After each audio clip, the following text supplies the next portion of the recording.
이제 첼리스트를 봅시다. 첼리스트가 어떤 사람인지 이해해야 됩니다. 첼리스트가 오랜 시간 많은 말을 했어요. 그걸 보면 첼리스트가 어떤 사람인지를 알 수 있습니다. 일반인들은 잘 모를 수 있는데 그걸 왜 모르지? 저는 사람을 분석하는 사람이니까, 영양 진단하고 사람을 분석하는 사람이니까 이 사람이 어떤 사람인지를 쭉 이렇게 인터뷰하는 걸 보면, 저는 또 영양 진단할 때 기업에 가서 다 인터뷰를 합니다만, 오랜 시간 인터뷰를 합니다만, 인터뷰한 때 그 나온 그 이야기를 쭉 들어보면 어떤 사람인지 알아요. 그러니까 이 첼리스트도 많은 이야기를 공중에다 대고 많은 이야기를 했기 때문에 금방 알 수 있죠.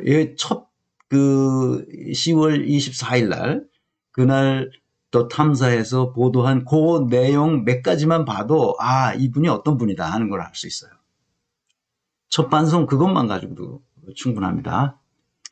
자, 하얀 폰트는 첼리스트가 한 말이고, 그 파란색 폰트는 첼리스트 남자친구가 한 말입니다. 제가 읽어보겠습니다. 아니, 그게 아니라 오빠, 오늘 김현장 애들 있잖아. 김현장 애들을 모아놓고 하는 거였어. 그래서 거기 청담동 어디를 다 빌렸어. 근데 한동훈이랑 윤석열까지 다 온 거야. 진짜? 아예 다 막아놨어. 나가지도 못해. 대통령이 왔어? 거기를? 왔어. 미친 XX네. 이렇게 시작하죠. 이것을 거짓말로 지어내서 첼리스트가 했다는 것은 있을 수 없는 일입니다. 이걸 거짓말로 지어낼 수가 없어요. 이런 식으로 거짓말을 시작한다는 것은 토지의 작가 박경리 선생님이 지어내려고 해도 꽤 오랜 시간을 고민해야 될 겁니다. 평범한 사람이 이런 수준으로 지어낸다는 것은 거의 불가능한데, 어마어마한 용트림을 해야 나올까 말까 합니다. 예, 보시죠. 왜 그런지. 그래서 200만 원 받았어. 왜 이렇게 조금 줘? 챙겨주는 사람도 없어. 그냥 총재가 자기 보좌관한테 200만 원 입금하라고. XX 대통령 앞에서 연주했는데 그거밖에 안 줘? 대통령 그 XX는 팁도 안 줘. 아무것도 돈도 안 써. 술 XX 먹고 X 나라가 어떻게 되려고 그러냐. 돼지 XX. 무슨 얘기가 오갔는지 짐작하시죠? 200만 원이 중요합니다. 200만 원 받았어. 근데 200만 원 받았다는 것은 그 첼리스트로서는 적정 가격이라고 생각했던 것 같아요. 그런데 남자친구가 이렇게 말하잖아요. 아니, 왜 그렇게 조금 줘? 대통령 앞에서 연주했는데 그것밖에 안 줘? 이렇게 말하니까. 그러니까 바로 받아서 첼리스트가 뭐라 그러니까, 대통령 그 XX는 팁도 안 줘. 아무것도 안 줘. 돈도 안 써. 첼리스트가 어떤 사람인지 이제 캐치하시겠어요? 첼리스트는 타고난 재능으로 일상을 살아가는 생활인인 거예요. 우리는 보통 사람들이 하는 얘기를 그저 아주 평범한 언어로 남자친구에게 얘기하고 있습니다. 자랑 삼아 얘기하고 있어요. 아마 200만 원 받았으면 그래도 괜찮은 보수라 이렇게 생각했는데, 대통령 앞에서 연주했는데 그것밖에 안 줘? 이렇게 된 거죠. 그러니까 이제 그렇게 응대를 하는 겁니다. 자, 다음. 엄청 많았네. 그 남친이 이렇게 말해요. 엄청 많았네는 그 앞에서 뭔 얘기를 했냐면, 그래서 몇 명이나 모였는데? 그렇게 물어봤잖아요. 그랬더니 김현장에서 변호사 한 30명쯤 왔다고 얘기하잖아요. 그러니까 엄청 많았네. 그러니까 첼리스트가, 근데 거기서도 대가리들만 온 거야. 김앤장 대가리들. 남친이 이렇게 말하죠. 대통령이 미친 거지. 응. 대통령이 미친 거. 여기서도 첼리스트가 어떤 사람인지 이해할 수 있죠. 김앤장 대가리들만 왔다고 합니다. 이 언어를 잘 봐야 돼요. 아주 쉽게 순식간에 직관적으로 알아들을 수 있는 순수한 우리말을 쓴 겁니다. 대가리들. 정말 아름다운 말이죠. 물론 얕잡아 보는 말이기도 하지만 그러나 이런 말은 아무나 쓸 수 있는 말이 아닙니다. 왜냐? 어떤 사안에 확실한 자신감이 있을 때 그 개념을 다른 사람에게 분명하게 전달할 수 있을 때 쓸 수 있는 말이에요.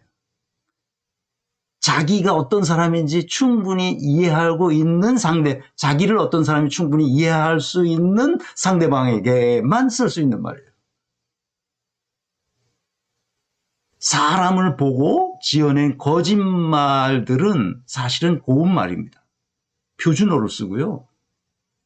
우리가 보통 학술적인 용어를 써요.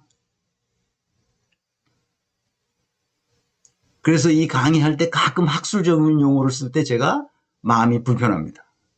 왜냐하면 평범한 시장 바닥에서 쓰는 평범한 사람들의 언어로 써야 된다는 게 내 생각이에요. 그래서 가끔 막말을 제가 씁니다. 또 방송이 나옵니다. 8시가 되니까 8시가 아닌데 글쎄. 휴대폰 등록을 실시합니다. 입주민께서는 게시된 휴대폰 어플 설치 방법을 참고하시어 설치해 주시기 바랍니다. 이 방구석 유튜버의 비애입니다. 죄송합니다. 이제 좀 많아지면 제가 그 오피스텔을 하나 얻든지 사무실을 얻든지 해서 나가든지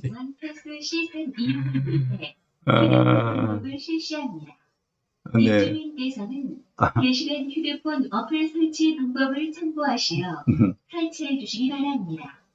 입주자 명부에 등록되어 있는 입주민은 어플 가입 후 승인 절차를 거쳐 그래서 뭐 계속 떠들라고. 지원센터에서 안내 말씀드렸습니다.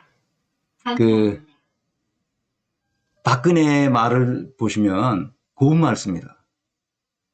이명박 말을 보시면 분석해 보면 전부 고운 말 써요. 표준말을 쓰고요. 막말 안 합니다.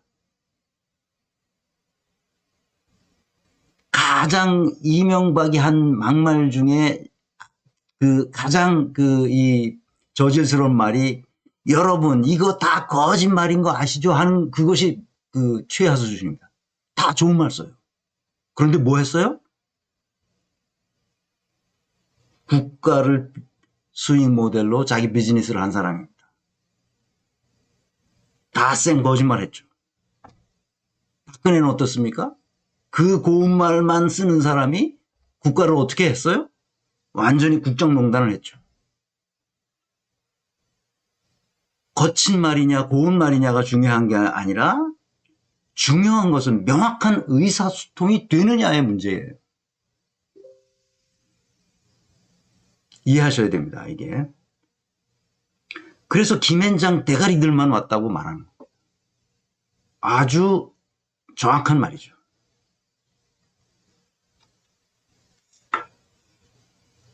남자친구가 어이없다. 그러니까 첼리스트가 나는 돼지까지 나올 줄 몰랐다. 나는 그 가발이 나오고서 변호사들을 보고 오늘 김앤장 애들이라고 해서 조금 그렇긴 했어. 그제서 이제 남자친구가 이게 심각한 문제가 있다는 투로 계속 이야기하니까 그제서 나도 조금 그렇긴 했어. 이렇게 말합니다. 그러니까 남친이 다시 이렇게 말하죠. 나라가 미쳤지. 어떻게 하냐. 법무부 장관이 로펌하고 술이나 처먹고 그랬더니 첼리스트가 이렇게 말합니다. 걔네는 다 그냥 가족이더만. 지금 뭐라고 얘기했는지 그 언어 표현을 잘 보셔야 됩니다. 돼지와 가발이 나왔다는 거예요. 난 그렇게 몰랐다는 거예요. 그게. 그렇게 나오는지 몰랐다는 거예요. 거기다가 김앤장 애들, 그 대가리들이 나왔다는 거잖아요. 걔네는 다 그냥 가족이더만.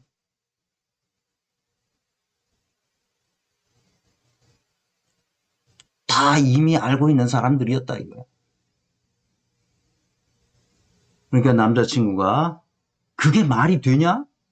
그리고 최강욱 이런 애들한테는 그랬더니 아우 오빠 걔네는 인간 취급도 안 해. 말도 안 꺼내지만 그냥 그쪽은 인간 취급도 안 해.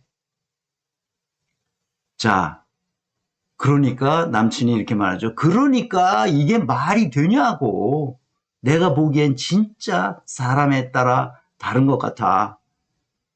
그러니까 그제서야 이제 첼리스트가 뭐라고 말하느냐면 근데 국민이 병 X라서 그런 거야. 국민이.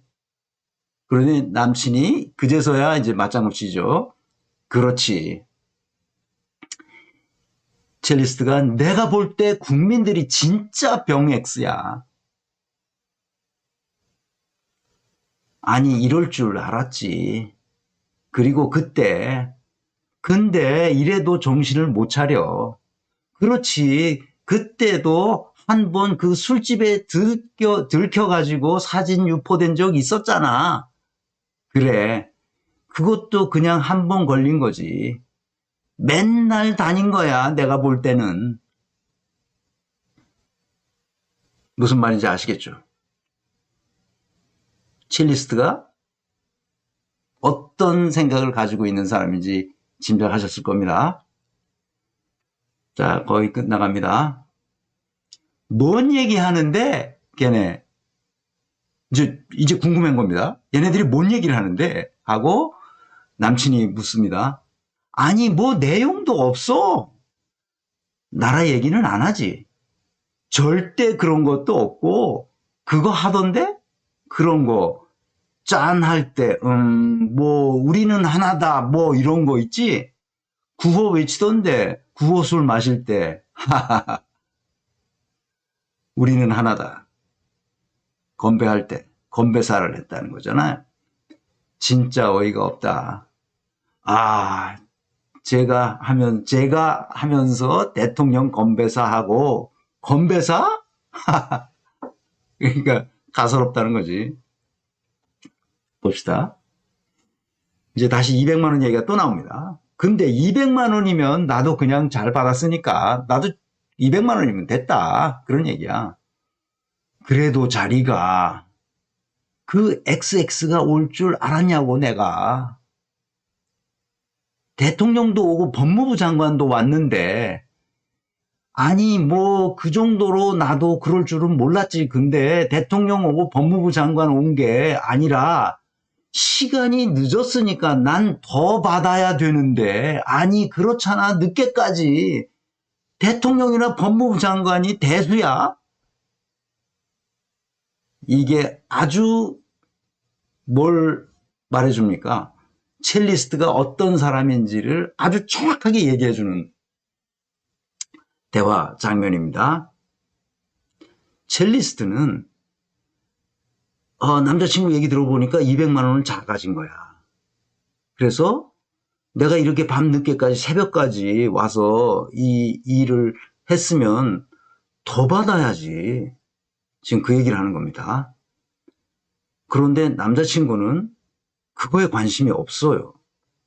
대통령도 오고 법무부 장관이 와서 밤늦게까지 술 먹고 있는 그 사실이 심각성에 대해서 지금 고민하고 있는 겁니다. 그 다음 첼리스트가 어떤 사람인지 한번 봅시다. 걔도 많이 늙었어 보니까 그렇게 지금 말하고 있습니다. 걔가 누구겠어요?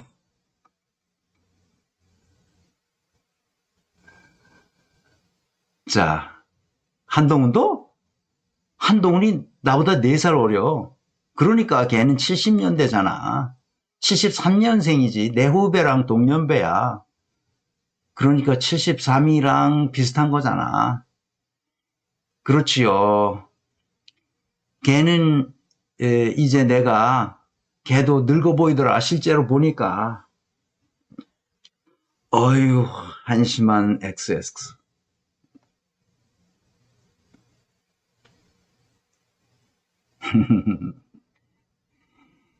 이 문장도 잘 보세요. 건배사하고 갔어. 건배사하고 술 마시고 노래 부르고 좋다고. 야, 그래도 돼지 봐. 늙었더라. 머리 다 까지고 그랬지. 아유, 늙어가지고 진짜. 동훈이는 가발이 너무 티나던데. 그래? 아, 아유, 진짜. 여기까지만 봅시다. 여러분은 어떻게 생각하십니까? 이 첼리스트가 어떤 사람이라는 거 이제 좀 감이 잡히시죠? 이제 감이 좀 잡히실 겁니다. 첼리스트는 누구인가? 첼리스트는 이런 사람이라고 말할 수 있어요.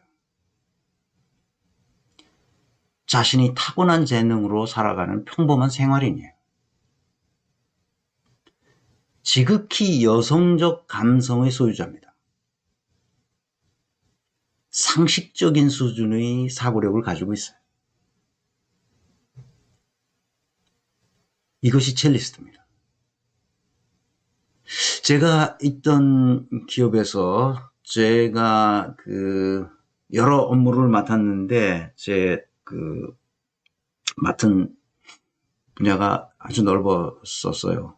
그러니까 재무, 영업 빼고 나머지는 제가 다 맡고 있었기 때문에 굉장히 넓었는데 그 산하에 재단도 여러 개가 있었어요. 재단도 제 소관이었었는데 거기에서 이제 문학 분야, 문학인들을 그러니까 소설가, 시인, 문학평론 하시는 분들을 지원해주는 그런 재단도 산하에 있어서 그 재단, 물론 재단 이사장도 따로 있죠. 그 재단 사무국장도 따로 있고, 그런데 그 재단에서 제가 이제 들은 얘기예요. 그 사무국장이 와서 저한테 이제 얘기를 해줘서 제가 들은 얘기인데, 그 프랑크푸르트에 가면 그 부흐메세라고 그러는 독일어로 책 전시회죠. 서적 그 전람회.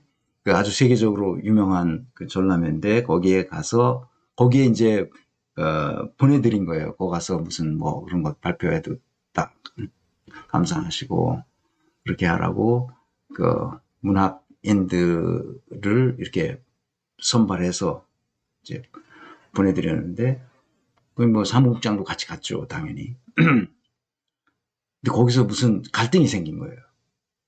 무슨 갈등이냐면 돈 문제, 돈 얼마 되지 않는 문제를 배분하는 거 가지고 뭐 갈등이 생겼는데 그거는 일반 회사원들 같으면 아무 문제가 될 게 아닌데 거기서 문학하시는 분들이 그렇게 멋진 글을 쓰시는 분들이 멋진 시를 쓰시는 분들이 자기들끼리 싸우는 거예요. 그래서 사무국장이 깜짝 놀란 거예요. 왜 그럴까요? 이 강력한 감성적 소유자들이잖아요. 예술하시는 분들이. 그리고 어떻게 다른 사람들하고 같이 협업을 해서 뭘 한 적이 없고 자기 혼자 독창적인 그거를 해내는 사람들이란 말이죠.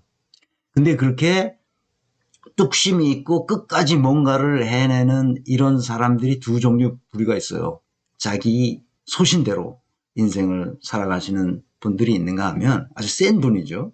그렇지 않고 주변의 그 상황에 맞게 거기에 다 맞춰가면서 자기 삶을 살아가는 그런 두 부류가 있어요. 일반인들도 그렇죠. 꼭 문학인들만 그렇다는 건 아니고 일반인도 그런데 그분들은 환경 자체가 복잡한 이런 회사원들처럼 그런 게 아닌 환경에서 살아가시는 분들이기 때문에 좀 그 두 부류가 있다는 것을 그때도 알았어요. 그래서 이 예술하는 사람들이 특히 아주 감성적 그 센시티비티가 아주 높기 때문에 다른 사람이 주는 환경에 잘 적응해 가시는 분들도 있는가 하면 아주 굳세어라 금수나 스타일로 가시는 분들도 있어요. 그러니까 이게 잘 안 맞으면 갈등이 생기는 거죠. 그런 모임에서. 그럼 첼리스트는 어떤 사람이겠어요, 여러분? 환경에 잘 적응하는 사람이에요. 그러니까 남자친구가 이런 얘기하면 거기에 맞춰서, 거기에 따라서 자기 생각을 얼마든지 바꿀 수 있는 그런 사람이죠. 그런데 또 한 가지는 그런 상황에서도 돼지의 머리 벗겨진 것, 그리고 늙은 것, 이 가발에 티가 난다는 것, 가발도 자세히 보니까 늙었더라. 이거는 일반적으로 제가 남자라 그런지 남자는 그런 거에 별로 신경이 안 쓰입니다. 뭐 그렇나 보다. 남들이 뭐라 그러면 그런가 보다. 근데 그걸 관찰했다고, 이 첼리스트는. 그렇게 디테일해. 관찰했다고. 그래서 내가 뭘 말하려고 그러는 거냐? 태생적으로 정직한 사람이야, 첼리스트는. 보통의 상황에서 거짓말을 할 수 있는 사람이 아니야. 그 디테일을 다 관찰하잖아. 그렇지만 비상한 상황에서 신변의 위협을 무릅쓰고까지 자신의 삶의 철학을 관찰할 수는 없는 사람이야. 그러니까 아주 평범한 사람이죠. 그래서 첼리스트는 자신의 삶을 어떻게 전개될 것인지에 대해서 관심을 갖기보다는 그 순간에 벌어지는 미세한 디테일에 관심을 가지는 거예요. 이것보다 이 첼리스트보다 남친은 보다 더 큰 틀에서 얘기를 하고 있어요. 나라를 걱정하고 있다고. 김앤장 애들이 대통령과 법무장관 모여서 밤새도록 함께 술을 먹고 우리는 하나다 이걸 했다고? 이건 정말 큰일이잖아. 이렇게 생각하는데 첼리스트는 그런 생각을 못합니다. 200만 원을 더 받았어야 되는 건데 덜 받았구나. 이렇게 생각을 하는 거예요. 첼리스트는 그 장면 자체가 너무 신비롭고 너무 놀랍고 일상의 언어로 표현하는 게 어려웠어요. 왜? 그런 걸 경험한 적이 없거든. 이거 뭐지? 이런 느낌. 그래서 자기 남자친구한테 할 때의 그 흥분된 이야기를 우리는 이해해야 돼요. 상황을 마이크로하게 관찰할 뿐 이것이 어떤 사회적, 국가적 파장을 일으킬 것인지에 대해서는 전혀 상상할 수 없는 첼리스트예요. 그걸 이해하셔야 됩니다. 그래서 12월 3일 더 탐사의 권지연 기자가 남자친구와 이제 헤어지게 됐잖아요. 자기 모르게 그 더 탐사에서 발표가 났으니까 그냥 남자친구하고 이제 갈등이 크게 일어나고 헤어지기로 해서 짐을 이제 서로 옮겨야 되니까 서로 만나지 않게 이제 다른 사람, 남자친구의 친구의 친구라고 하고 권지윤 기자가 거길 나간 거죠. 그래서 그 첼리스트와 6시간 이상 대화를 한 거예요. 아무런 꺼리낌이 없이 그냥 얘기를 했는데 첫 번째 방송에서 했던 이야기를 그대로 또 하는 거예요. 그러니까 다른 말이 없어요. 똑같은 말이죠. 근데 거기 첼리스트가 권지현 기자하고 6시간에 얘기한 그 전에 그 첫 방송 10월 24일을 하고 12월 30일까지 하는 한 달이 넘는 기간 동안에 무슨 일이 있었어요? 나는 그거는 남자친구한테 거짓말을 했다라고 공식적으로 발표를 합니다. 나는 그런 적 없다. 나는 술집에서 나는 건 남자친구한테 거짓말을 한 것은 그것이 더 탐사로 넘어가서 이렇게 했다고 발표합니다. 이제 그것이 공식 발표예요. 근데 12월 3일 날 권지현 기자를 만나서 권지현 기자가 더 선배인 모양이에요. 그러니까 그냥 자기 동생 아껴주듯이 그렇게 살갑게 얘기를 하니까 다 털어놓은 거예요.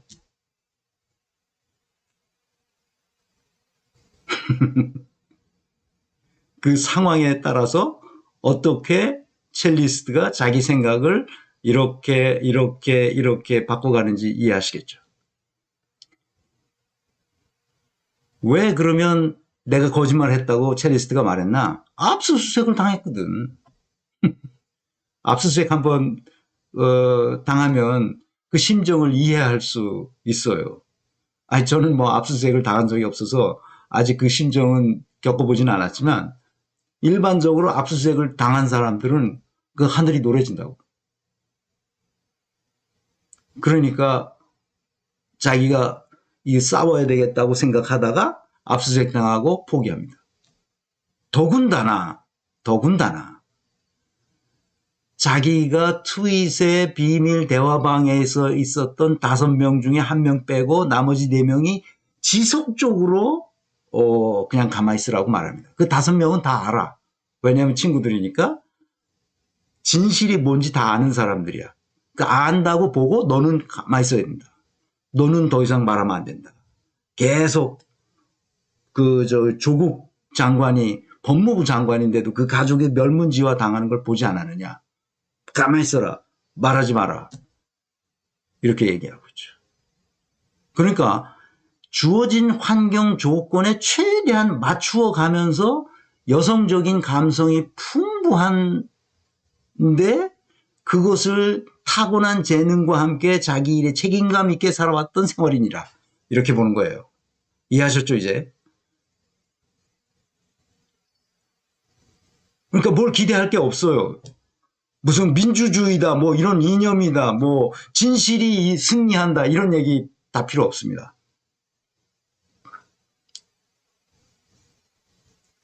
그냥 그때 나한테 가장 좋은 게 뭐냐.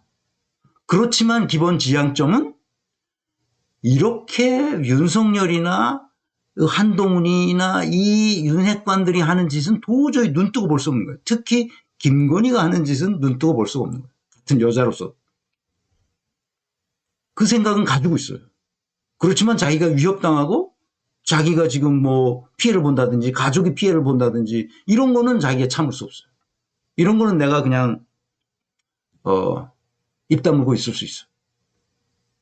그러나 정권이 바뀌면 내가 그때 진실을 말할 수 있다. 이렇게 얘기하고 있는 거죠.